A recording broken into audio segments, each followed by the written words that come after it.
In hospitality, every moment matters. From the first impression to the final goodbye, it's all about the guest experience. And behind every great experience is a partner who makes it all work, seamlessly, simply, and powerfully. Worldview brings it all together. One ecosystem, one experience, one partner, one future. No more juggling vendors, contracts, or technologies. We put the power back in your hands. With Worldview, you get one platform built for hospitality. Worldview Hub, TV programming, Wi-Fi, phones, cameras, circuits, low voltage cabling, employee safety devices, everything you need, all in one place. We're not just a vendor, we're your partner, your clarity in a complex world, your connection to what matters most. Connected by one, from complexity to clarity. That's the power of Worldview. All right, welcome. This morning we're going to talk about some technology, but hopefully we won't be boring because we are going to talk about how technology is basically creating the future of luxury hospitality with a focus on people first. And in luxury hospitality, we've always had a pursuit of excellence. And that pursuit of excellence has always been about the people experience. And the people experience is surrounded about emotion, about intuition, about anticipating your guests' needs and training your team to fulfill on those guests' needs in a very dynamic and intuitive way.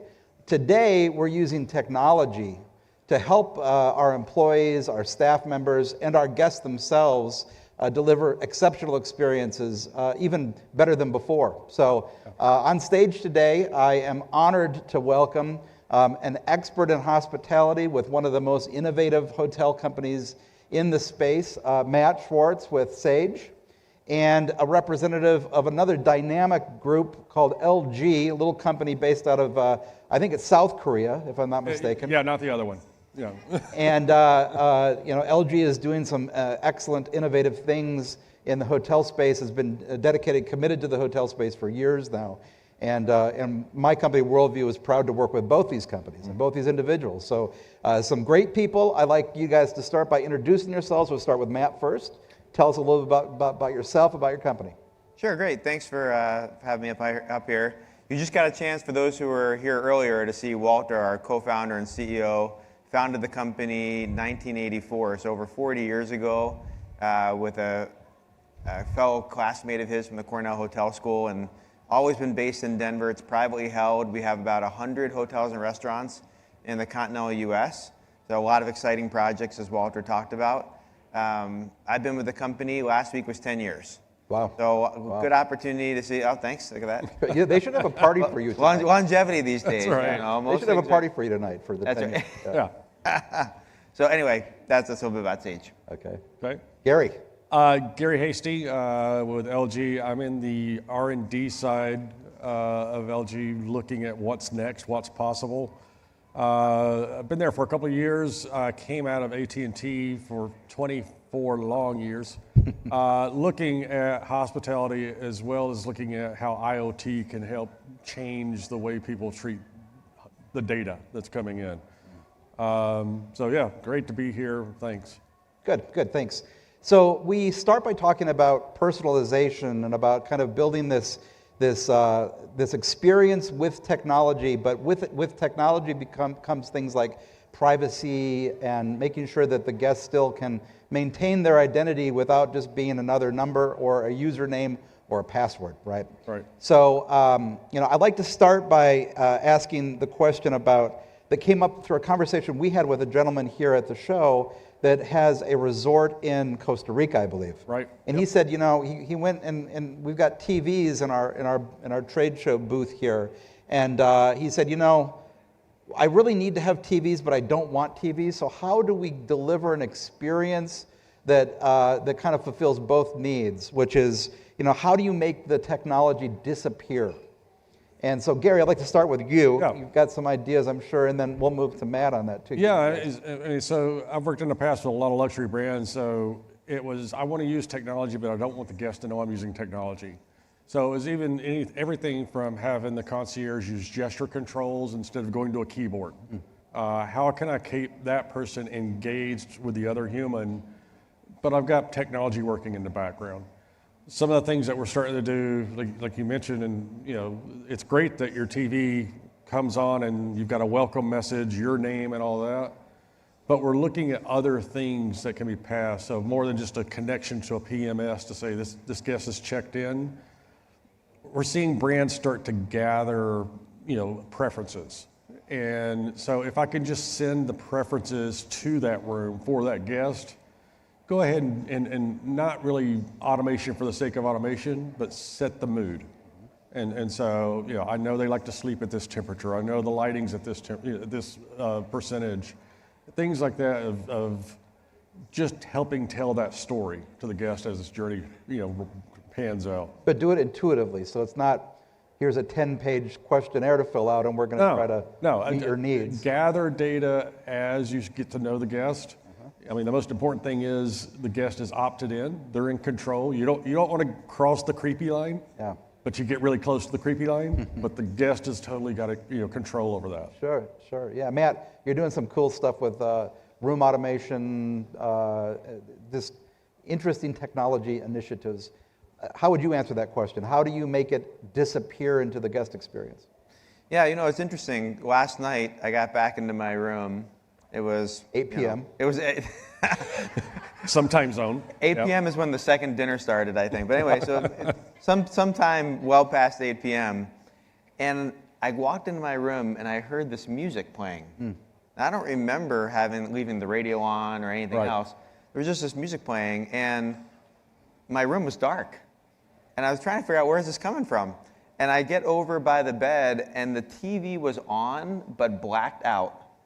And it had this soothing go-to-sleep music. I was ready to fall asleep before I even made it to my bed. Wow. Yeah. And it was really cool how the resort here had found a way to program this content that was no light being emitted, but had this amazing sound. And it just kind of found a way to just disappear, as we're talking about, into the room itself. Right, that's cool. You talked about collecting data. There was a panelist yesterday that talked about, if you're going to collect data, be really thoughtful about what you're collecting and why you're collecting it, right? And I always think back to this story. We had this chief marketing officer when I first started at Sage, and his philosophy was collect everything.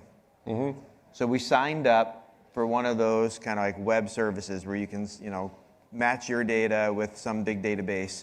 Sure. And there were 300 variables. And I remember getting the list, and I'm like, are you sure we want all this stuff? And he's like, yeah, just buy it all. And then we got it back. And it had things like your Myers-Briggs score, whether you were left-handed or right-handed, whether you wore a wristwatch. Right. It was all these things that web traffic, triangulates about you based on what sites you go to and what you buy at the grocery store and, what you charge on your credit card, because all that stuff is out there, right? And we had this really thoughtful conversation about, what are we going to do with this stuff? Right. Right? Knowing that you're left or right-handed, what am I ever going to do with that, or your Myers-Briggs score? And so I think there is that line of, guests. Sorry, I was going to say, where we ended was, guests really want discretion, not databases. Right. They know what's happening, but just be discreet about it. Yeah. So you mentioned thoughtful, well, you didn't say it, but thoughtful personalization, right? And using technology to personalize a guest experience in a meaningful, thoughtful way. And I think we oftentimes, as IT professionals, get wrapped up in automation. So how do you make things more efficient, more quick, right? Yes. What distinguishes between those two, Matt? Yeah, so real quick, and then let's jump in. Yeah. A great example is the in-room amenity. So we've all had those experiences. You go to the same hotel a couple times. The third time you get the plate of cookies. The fourth time you get the bottle of wine. The fifth time you get the flowers. That's the automation, because as the IT guy, I want to try to remove as much risk and as much variability as possible. So I just pre-program everything. It's very easy for the staff, et cetera. But there's no personalization. There's nothing about you, right? And it really hit us when we had a guest who got the plate of cookies who said, this is great. I really appreciate that, but I'm gluten-free. And that was actually in her profile. Wow. And so I think that's that fine line between, if you want to personalize, it's okay to have some level of automation, right? So there's not chaos, but be really thoughtful about what you're personalizing. Even like red wine, white wine. We're not giving a bottle of wine. We talked about this last night. Don't give a bottle of wine to a business traveler who's here for one night, unless they're a big drinker. Yeah, a lot of times automation can just feel mechanical. If this, then this. And I think it's really that personalization, like you're saying, you collect a lot of data, but be mindful of how you use that data. So we're looking at, different things, granted, most people run into our technology in a TV. What they don't know is that TV, it doesn't have a camera or a microphone on it, trust me. But there are sensors in the commercial TVs that we can use to help gather that information and then personalize things for you. So, even, you're a Fox News guy instead of a CNN guy. Well, we can adjust that and have your channel lineup change maybe when you check in, things like that. So it's just making things a little more personal along the way and not just if this, then that. Right. Yeah. So technology is evolving. I know LG is doing some stuff in we'll call it the IoT space, which is like a big net to throw. But it really is technology supporting storytelling or curating a guest experience to make that experience more memorable in a positive way. So can you give some examples as to what you're looking at from an LG's perspective in doing that? And I know, Matt, you've done some stuff with room controls, so maybe after just explore that a bit. Yeah, I mean, my background, like I said, was IoT and how to make things talk to things. There's nothing new with the word IoT about connecting things. We could do this for decades. Right. What's new is it's pennies instead of dollars. And so what we're doing is building a platform. I mean, instead of doing a one-trick pony for the thermostat, a one-trick pony for your door locks, when you have a platform in play, and that's sort of what we're doing with these things in the TVs, because even if the TV screen is off, that piece of glass is off. There's a computer running all the time in there. And so we can start gathering this and talking to these different things to help tell that story. So one of the things we're seeing brands do is, it's great that there's always, connectivity to the PMS, so I know when check-in happens and I can put your name on the screen.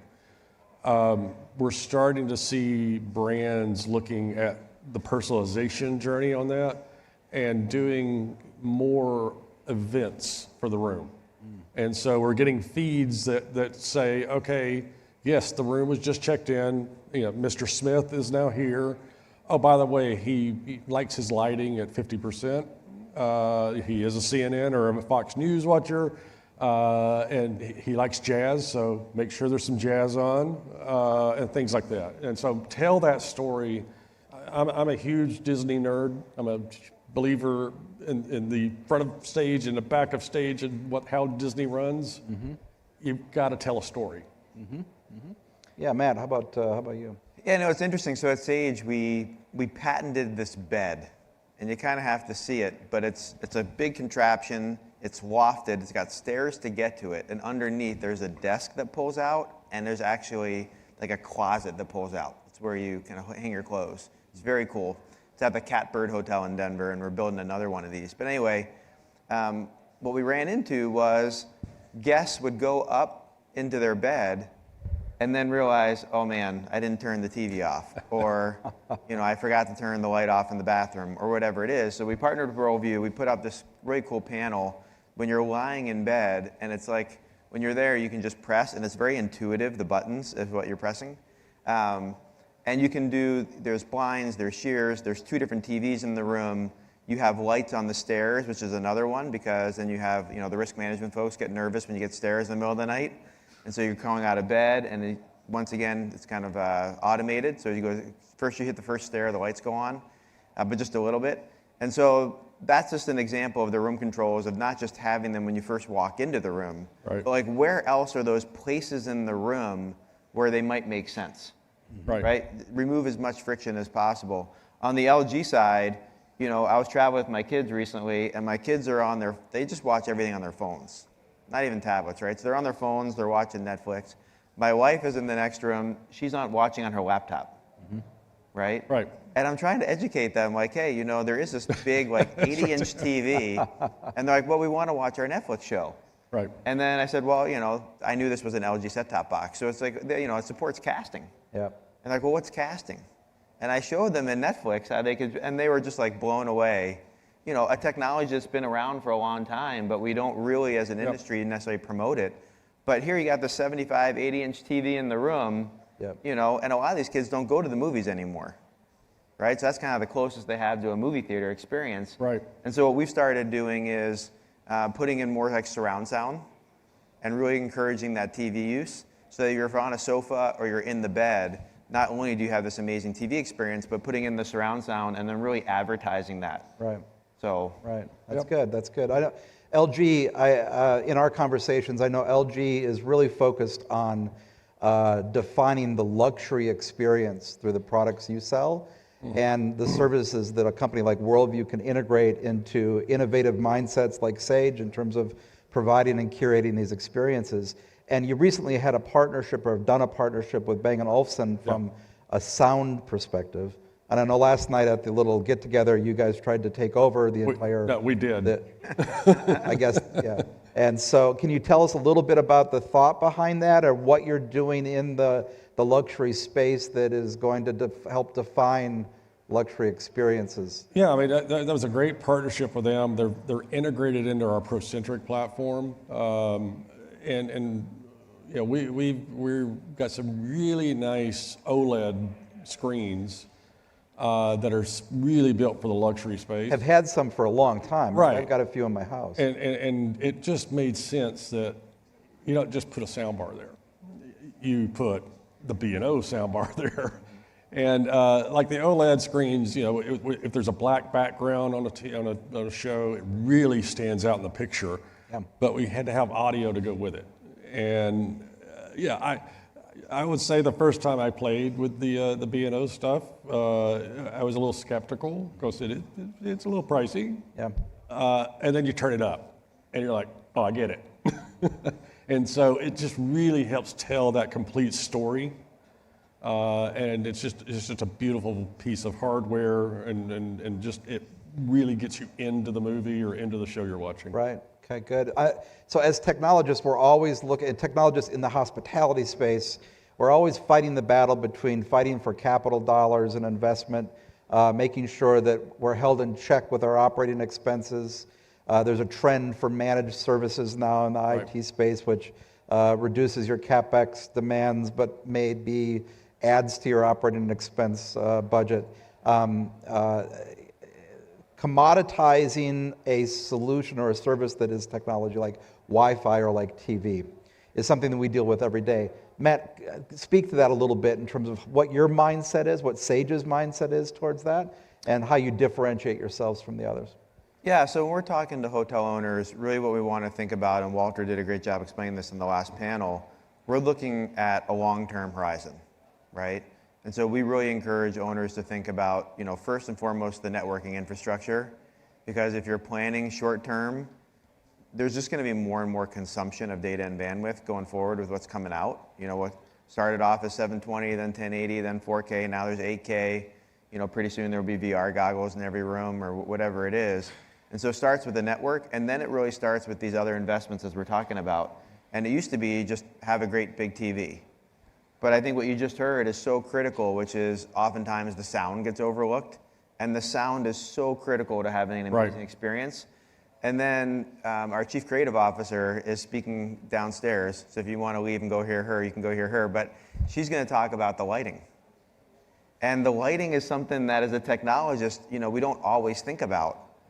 But it makes such a big impact to the experience, particularly a luxury experience. No one wants that bright glaring light in their eye. And when you're watching TV or you're laying in bed, being really thoughtful about where those lighting controls are, being really thoughtful about where the outlets are.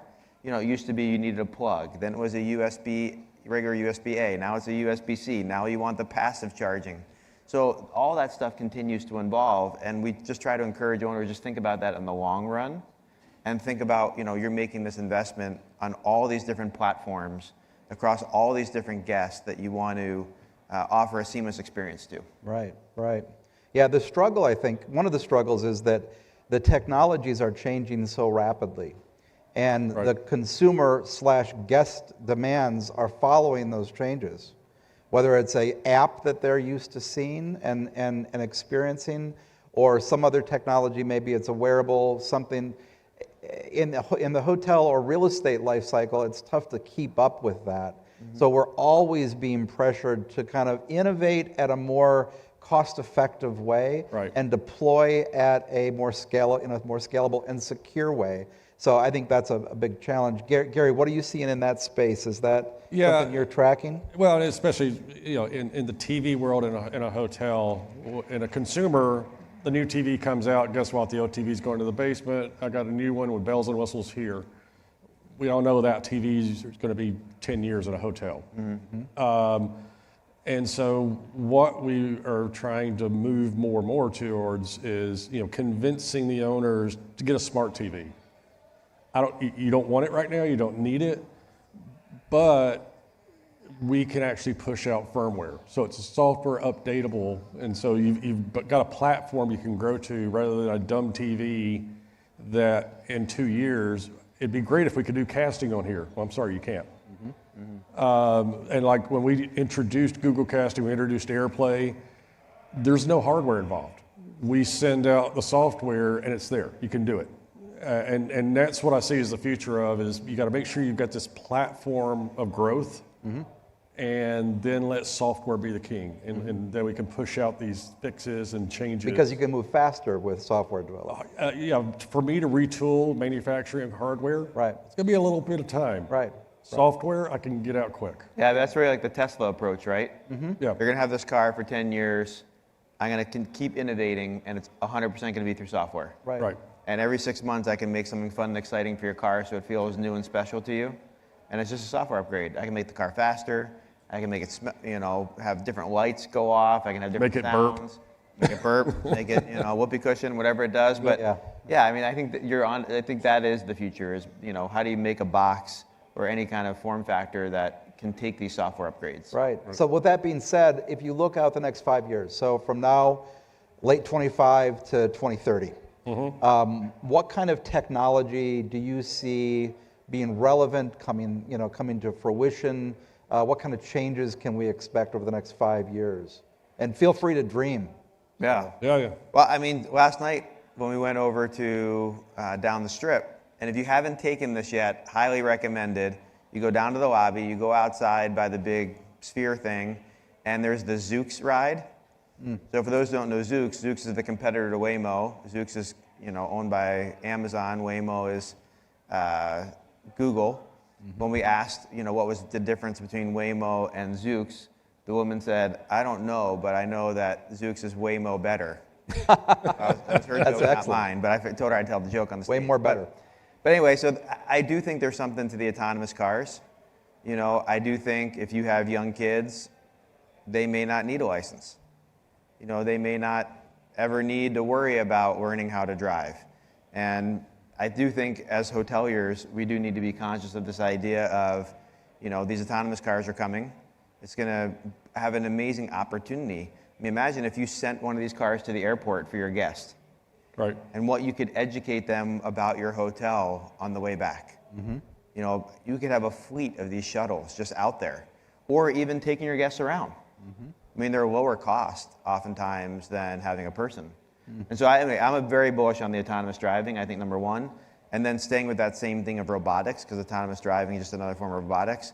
If you go online and you look at the new humanoid robots that are coming out, whether it's Tesla's Optimus robot or whether it's the Figure 3 robot, I mean, the dexterity of these robots. The Figure 3 robot can load your dishwasher. It can fold your laundry. It may not do as quickly as you can, but it's got all day to do it. What's the rush? Right. And I do think there's going to be an opportunity, particularly in the luxury space, of having an in-room butler robot that just stays in your room. It'll mix a cocktail for you. It'll fold your laundry. It'll sweep when you're, vacuum. It's basically there at your disposal. And maybe it's not this year, maybe it's not next, but in the next few years, I think there's a big opportunity for having robots at the room level. Yeah, yes, completely agree. Gary, what do you see? 5 years, 2030. Well, Punk rock in the lobby bar? That's right. I mean, we can't have a panel without saying the words AI, right? What does that stand for? I tried not to. I tried to use the robot instead. Okay. I love the robots, by the way. I think you're going to see a lot of AI-driven environments, for spatial and storytelling. Yeah. So that you're going to start seeing more of that personalization without getting creepy, of how do you tell the story of the guest journey and things like that. I am a firm believer, because it is pennies instead of dollars, IoT is going to be evasive, everywhere. And it's not going to be creepy, it's just going to be gathering things like, the non-sexy things like my toilet's leaking. Mm-hmm. Not really guest-facing, but enhancing that guest journey. The toilet's leaking, the temperature's not quite right. Better yet, since the TV is that gateway and I know when the guest is there and when the guest isn't and they've checked out, adjusting the environment to save money for the owner also. So, looking at how we can save money when we don't have to be heating the room or things like that. And then even, one of the things I see huge, it actually worked on this with Disney a little bit. They rent strollers at Magic Kingdom, $10,000 a day. End of the day, 3 of them didn't come back. So I'm going to go pay an hourly person to go find those 3 strollers. Asset tracking, think of luggage carts. I know I've got 5 in this hotel. Where are they? And so what we're working on that, and it's not intrusive or anything, it's because it's on our platform, if a guest has a luggage cart room 301 and they just left it in the room, we could pop a message up on the TV and say, hey, when you're done with the luggage cart, could you put it out in the hallway? But just taking it and making the efficiencies of the hotel run better, I think you're going to see a lot of IoT coming into play. So that's the future, right? And that's pretty exciting. How about today? Where should money be invested today in fiscal 26 to fulfill the vision for 2030? Because the decisions we make today are going to affect the outcomes in the future. Where would you put your money? Where do you put your money? We're investing in kind of the foundational layer of guest data, because you can't really leverage the power of AI if you don't have a really strong, clean, robust layer at that foundation of guest data. And so that's something, once again, long-term play, but how do you build a personalization engine? How do you build a best-in-class promotional marketing engine? How do you build a best-in-class, guest recognition platform, so when someone comes up to the front desk, you know everything about them and all their preferences, and you can be that best concierge or that best Airbnb host equivalent to say, hey, Mr. and Mrs. Smith, I know this is your 3rd time here. I know, welcome back to Resorts World, and I know here's 4 restaurants you haven't eaten yet. Here's 3 shows you haven't seen. And I've already, purchased all those or made those reservations for you. All that is just so fundamental in order to have a great experience, but you really need that data. So that's where we're investing going into 26. Good, thanks, Matt. Yeah, and sort of on that, I'm a firm believer in you should be investing in platforms. Don't look at the shiny new object and think I've got to have that shiny new object, because it may be that one-trick pony.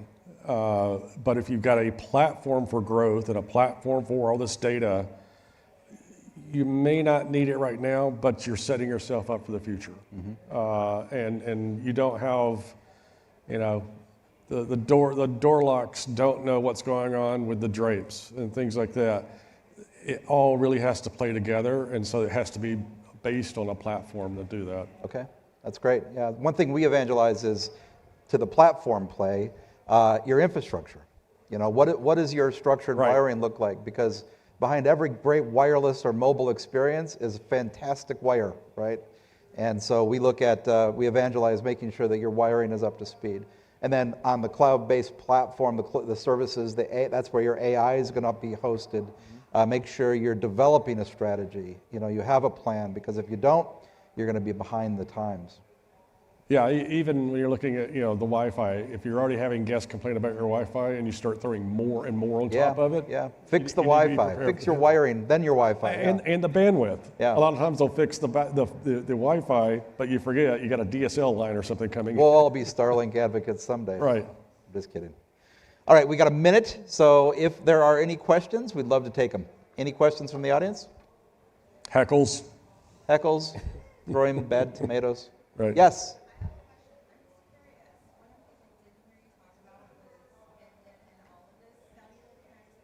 Oh, yeah. Yeah. So the question is, cellular connectivity inside of a building, how do you look at that to affect these experiences? Yeah, so I just tell you, for us, when we take over a new hotel as a manager, one of the first things we do is a cellular phone audit. We get the guys with little backpacks, and they have the decibel readers that go around to every floor and every corner, so that we can provide a heat map back to the owner to say, by carrier, T-Mobile versus Verizon versus AT&T, here's where there's strong signal, here's where there's not. And then if there's a case, we make a case for an internal DAS system. Because the cellular signal is one of those where, at least in our experience, guests may not write about it on TripAdvisor or Google Review, they just won't come back. Right. The Wi-Fi is bad, they'll say the Wi-Fi is bad. But the cell phone signal is bad, they don't say that per se, they just don't come back. Yeah. And with that, I think we're out of time. Oh. So I appreciate your time, your expertise. I love working with both you and your companies. So hopefully we can gather next year and talk about if any of these predictions have furthered come true. And I highly recommend the Hello Kitty speakeasy outside the casino. You'll go in, there's these little kitties, and if you stand in front of the biggest kitty and say meow, a secret door opens. Meow. Nice. Secret Say door? meow. The code is meow? Code is meow. All right. And the door Everyone take opens that. up and That you might say be the meow. All right. best thing you've learned all day. Or they were just making me look bad, I don't know. You made this 30 minutes worthwhile now. There you go, secret tip. Great. Thank you so much. Thanks. Thanks.